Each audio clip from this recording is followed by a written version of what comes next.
My name is Lillian, and I'm with Waterbirth Solutions. Thank you for joining us for another video. In previous videos, I showed you how to attach a faucet adapter and a hose to your home faucet, how to inflate your birthing pool, and how to place your liner. In today's video, I will show you how to fill your birthing pool with water. Now the pool is firm and stable, allowing for a 225-pound person to sit on the edge.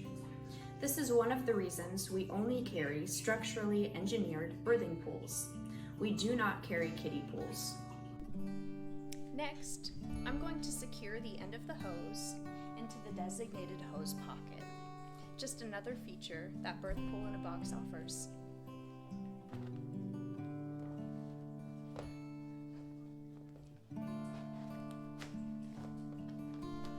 Now that your hose is secured, you'll want to fill the bottom of the pool with 3 to 4 inches of tepid water. This allows for acclimation. You're going to want to continue to fill the pool with about 100-degree water, similar to a nice warm bath. Generally, you want to have about 21 inches of water in your birthing pool for a comfortable and successful water birth. We recommend having some big pots of warm water boiling on the stove to supplement for the heat when your hot water runs out. Typically, hot water heaters only carry about 40 gallons of warm water, and your birth pool holds about 125 gallons.